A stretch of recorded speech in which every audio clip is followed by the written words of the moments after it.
Hello,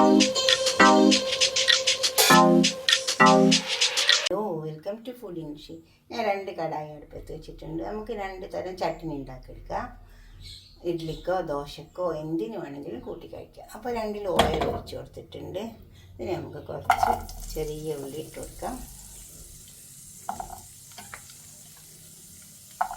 അതുപോലെ തന്നെ ഒരു 4-5 പച്ചമുളക്, 4-5 വറ്റൽ മുളക്,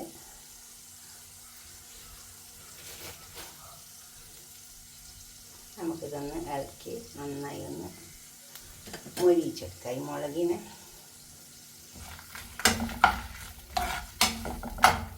മുളകൊന്ന് മൊരിയിട്ട് മുളകും സവാളയൊക്കെ ചെറിയ ഉള്ളിയൊക്കെ ഒന്ന് മൊരിഞ്ഞ് വരണം. നമുക്ക് ഇതിൽ കുറച്ച് തക്കാളി, ഓയിൽ നല്ല ചൂടായി വന്നിട്ടുണ്ട്.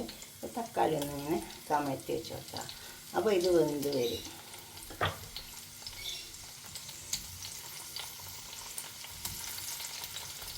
ഇത് നല്ല ചട്നി കേട്ടോ.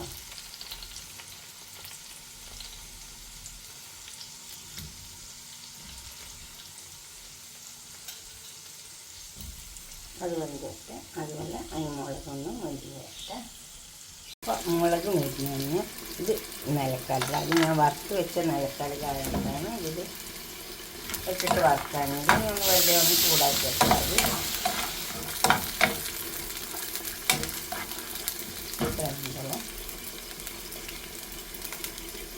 ഇവിടെ തക്കാളി വേവുന്നുണ്ട്. മൂടി കൊടുക്കണം തക്കാളി. ഇപ്പം നമ്മൾ തക്കാളിയൊക്കെ വന്നിട്ടുണ്ട്.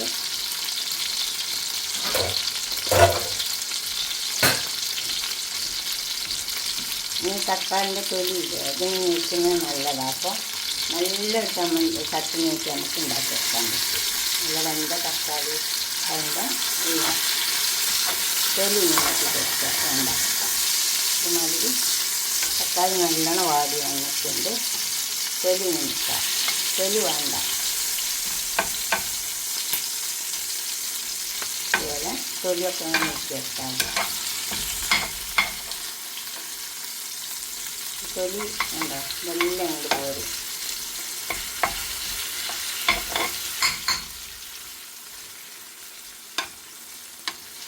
ഇതൊന്ന് നന്നായി ഉടച്ചെടുത്താൽ മതി. ഈ തക്കാളി നന്നായി ഉടച്ചെടുക്കുക. ഒരു പണിയില്ല ഈ ഈ ചട്നിക്ക്. നന്നായി ഉടച്ചെടുത്താൽ മതി. മിക്സിൻ്റെ ജാറിലൊന്നും ഇടേണ്ട ആവശ്യമില്ല. നന്നായി ഉടച്ചെടുക്കുക. കയ്യിൽ വെച്ചിട്ട് നന്നായി ഈ മാതിരി ചൂടാറിയാൽ ഇത് നമുക്ക് നന്നായി അടിച്ചെടുക്കാൻ പറ്റും. കൈ കൊണ്ട് തന്നെ നല്ലോണം അടിക്കാൻ പറ്റും. നന്നായി അടിച്ചെടുത്തിട്ട്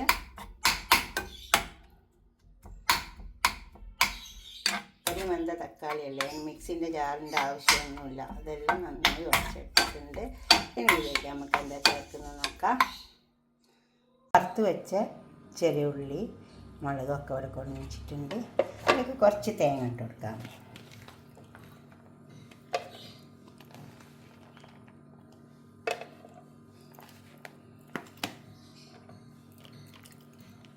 കുറച്ച് വെള്ളം ഒഴിച്ച് കൊടുക്കാം.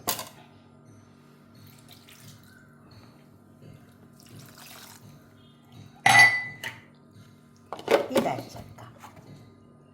നമുക്ക് 2 ചട്നിയിലേക്കുള്ള താളിപ്പ് തയ്യാറാക്കാം. എണ്ണ ഒഴിച്ചിട്ട് ചൂടായി വന്നിട്ടുണ്ട്.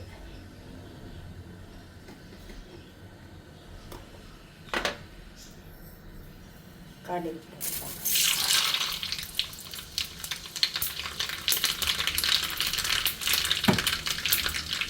ഇത് എണ്ണ ചൂടായി വന്നിട്ടുണ്ട്. കടുക് കൊടുക്കാം. ഇതിലേക്ക് തക്കാളി ചട്നിയിലേക്ക് ചെറിയ ഉള്ളി, സവാള ചെറുതാക്കി അരിഞ്ഞിട്ടുണ്ട്. അപ്പോൾ തന്നെ കുറച്ച് പച്ചമുളക്, കറിവേപ്പില. ഇത് ഒന്നിങ്ങനെ മൂത്ത് വന്നാൽ മതി. വേവേണ്ട ആവശ്യമൊന്നുമില്ല. പിന്നെ കുറച്ച് ചില്ലി ഫ്ലേക്സ്, കുറച്ച് എരിവ് വേണ്ട.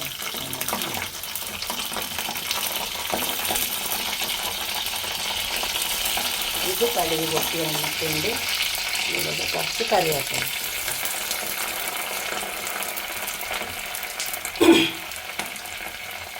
ഇതിലേക്ക് കുറച്ച് കായ ഇട്ട് നമുക്ക് നല്ല ടേസ്റ്റ് ഉണ്ടാകും. കായ ഇട്ടാൽ ഇതിന് കുറച്ച് കായ ഇട്ട് കൊടുക്കാം. കായ നല്ല വറന്ന് വന്നാൽ നല്ല മണ്ണുണ്ടാവും. ഇത് വേവിൻ്റെ ആവശ്യമില്ല. സവാള നമുക്ക് നേരെ ചട്ടിനിയിലേക്ക് ഒഴിച്ചു കൊടുക്കാം. നമുക്ക് ഉപ്പ് ഇടാനുണ്ട്. അരക്കുമ്പോൾ തന്നെ ഇട്ട് കൊടുക്കട്ടോ. ഉപ്പ് ആവശ്യത്തിന് ഇട്ട് കൊടുക്കാവുള്ളൂ, കൂടിപ്പോണ്ട. കൊടുക്കാം.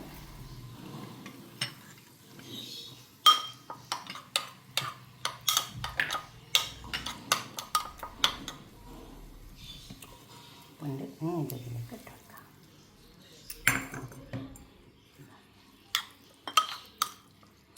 ഇങ്ങനെ ചട്നി ഉണ്ടാക്കി വയ്ക്കുക. ഇത് നല്ല ടേസ്റ്റ് ഉണ്ടാവും കേട്ടോ.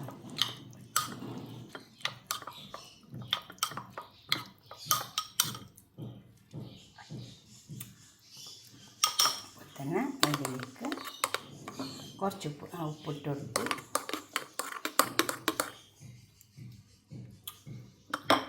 ഉപ്പ് കറക്റ്റാണ്.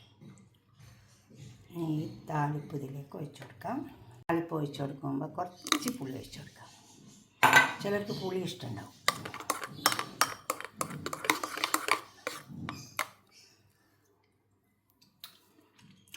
നല്ല ടേസ്റ്റ് ഉണ്ടല്ല. താളിപ്പ് ഇതിലേക്ക് ഒഴിച്ചു കൊടുക്കാം.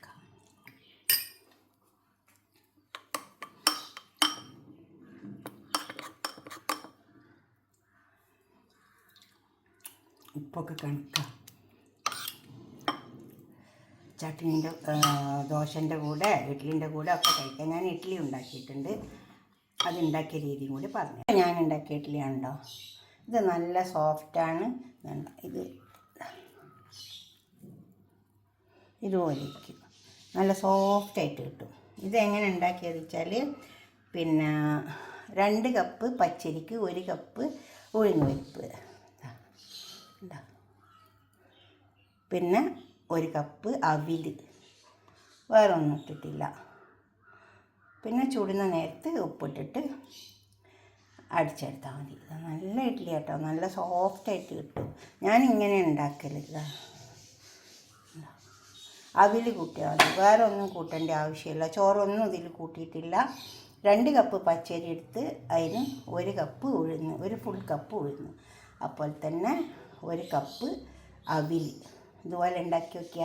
നിങ്ങളുടെ അഭിപ്രായങ്ങൾ നിർദ്ദേശങ്ങളൊക്കെ ഒന്ന് കമൻറ്റ് ബോക്സിൽ അറിയിച്ചാട്ടെ. നല്ല സോഫ്റ്റായിട്ടിട്ട് ഇഡ്ഡലി കിട്ടും. ഉണ്ടാക്കിയിട്ട് തീർച്ചയായിട്ടും നിങ്ങൾ കണ്ടിട്ട് ഇഷ്ടപ്പെടും.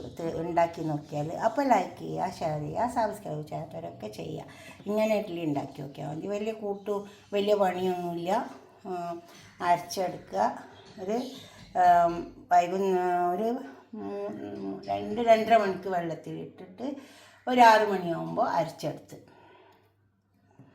എന്നിട്ട് പിന്നെ അവിടെ മൂടി വെച്ച് 6-6:30 ആകുമ്പോൾ അരച്ചെടുത്ത്. അപ്പോൾ പിന്നെ അങ്ങനെ ചെയ്ത് വെച്ചാൽ ആദ്യം ഉഴുന്ന് നന്നായി അരച്ചെടുക്കുക. അത് നന്നായി അരക്കണം. എന്നിട്ട് നമ്മളെ അരിയും അവിലും കൂടി അരച്ചെടുത്താൽ മതി. അത് പച്ചരി അധികം അരയേണ്ട ആവശ്യമില്ല. ഉഴുന്ന് അരക്കുന്ന പോലെ തന്നെ പച്ചരി അരയേണ്ട ആവശ്യമില്ല. ഇതുപോലൊക്കെ ഒന്ന് ഉണ്ടാക്കിയിട്ട് നിങ്ങളുടെ അഭിപ്രായ നിർദ്ദേശമൊക്കെ കമൻറ്റ് ബോക്സിൽ അറിയിക്കുക. ലൈക്ക് ചെയ്യുക, ഷെയർ ചെയ്യുക, സബ്സ്ക്രൈബ് ചെയ്യാത്തവരൊക്കെ ചെയ്യുക. അടുത്തൊരു വീഡിയോ ആയിട്ട് നമുക്ക് പിന്നെ കാണാം. ബൈ. ഒരു രാത്രി ഫുള്ളും വെച്ച് കൊടുത്താൽ മതി. രാവിലത്തേക്ക് നല്ല പൊന്തി വരും.